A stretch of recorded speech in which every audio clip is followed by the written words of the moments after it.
Est-ce que l'on est à la veille d'un embrasement général au Proche-Orient ou d'un embrasement sur le Liban avec des affrontements généralisés entre le Hezbollah et l'armée israélienne et une intervention terrestre de l'armée israélienne ou des bombardements massifs de part et d'autre. Après avoir été durement frappé dans l'affaire des beepers et des Tekelwaki et aussi des frappes sur des immeubles à Beyrouth, le Hezbollah a répliqué en frappant un peu plus loin que d'habitude sur le territoire israélien puisque la ville d'Haïfa, qui n'avait pas été visée et touchée depuis plus de 20 ans, l'a été à son tour. Et donc chacun semble ne pas vouloir céder. Benjamin Netanyahu a dit que son objectif de guerre était désormais de pouvoir réinstaller les 60 000 ou 80 000 Israéliens qui avaient dû fuir le nord du pays du fait des frappes du Hezbollah. Et le Hezbollah continue à frapper pour montrer que ce but de guerre ne pourra pas être atteint. Donc il va y avoir la tentation de la part de Netanyahu soit de frapper encore plus fort sur le Liban, soit de procéder à une opération terrestre dont les conséquences seraient peut-être difficilement calculables. Alors bien sûr, les deux pays souffrent. Le Liban souffre. Il y a déjà une très grande crise économique. De nombreux pays interdisent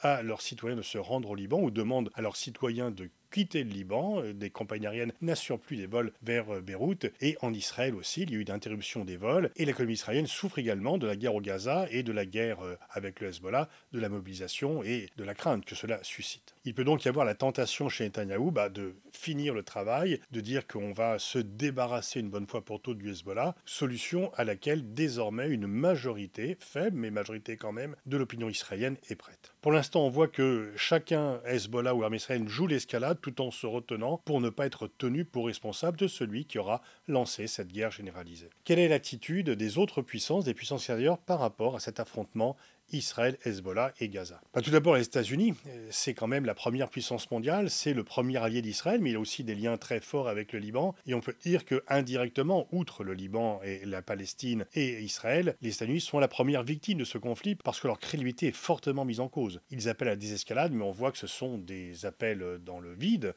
qui ne sont retenus par personne.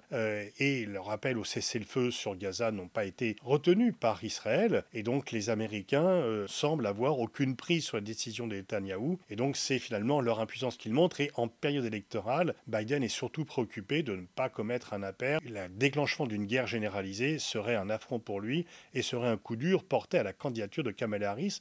Mais en même temps, faire pression, une pression forte et réelle sur Israël, serait aussi un coup dur. En fait, les États-Unis parlent mais ne font rien. Ils sont les témoins passifs de la situation. On pourrait dire, en fait, en réalité, à peu près la même chose. Des Européens, les appels à des escalades se comptent par dizaines, par centaines. Par ailleurs, les Européens sont très divisés. On l'a vu encore récemment en 20 sur le retrait des territoires occupés par Israël, qui est juste en fait la répétition du droit international en région 242. Deux pays, la République tchèque et la Hongrie, ont voté contre. D'autres se sont abstenus, dont l'Allemagne, et quelques pays ont voté pour. Les pays européens sont très divisés sur ce conflit.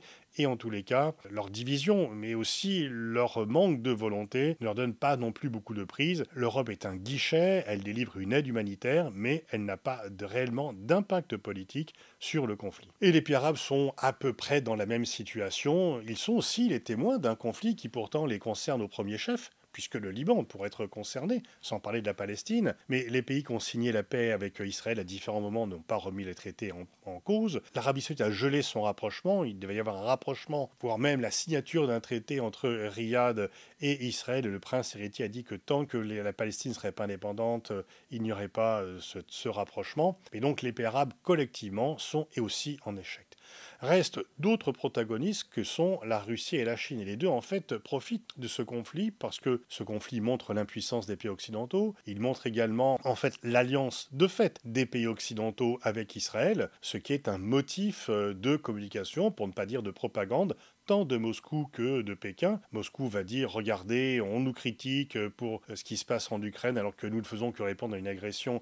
Mais lorsque Israël bombarde des civils dans des proportions plus importantes encore que nous en Ukraine, et bien là, on continue à envoyer des armes à Israël alors que nous, on nous sanctionne. On n'a pas sanctionné Israël, nous, on nous empêche de participer aux Jeux Olympiques. Comme nation, on n'a pas empêché Israël de le faire. Et la Chine, en fait, profite tant de la guerre Russie-Ukraine que du conflit au Proche-Orient en disant, nous, on appelle au cessez-le-feu à chaque fois, mais pourquoi le cessez-le-feu n'est pas en place? C'est que d'un côté, les États-Unis envoient des armes à l'Ukraine et ça permet à l'Ukraine de continuer la guerre, et qu'ils continuent à envoyer des armes à Israël, que ça permet à Israël de continuer à bombarder la Palestine, Gaza et le Liban. Et dans le sud global, eh bien, là aussi, il y a un mouvement massif en faveur de la Palestine, peut-être demain en faveur du Liban, donc critique par rapport à Israël et indirectement critique par rapport aux pays occidentaux liés à Israël. Le Brésil, l'Afrique du Sud sont les champions de cette cause, mais même un pays comme l'Inde, qui est pourtant très lié à Israël, a compris que s'il ne prenait pas une position plus critique par rapport à Israël, s'il donnait le sentiment de soutenir Israël, eh bien, il s'isolerait dans le sud global,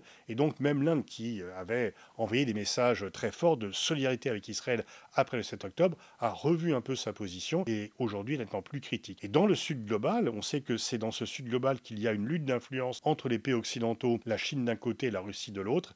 Eh bien, on peut dire que le soutien à Israël et la poursuite de la guerre, des combats, vient desservir le monde occidental, alors que celui-ci est conscient que c'est un enjeu global pour son avenir géopolitique.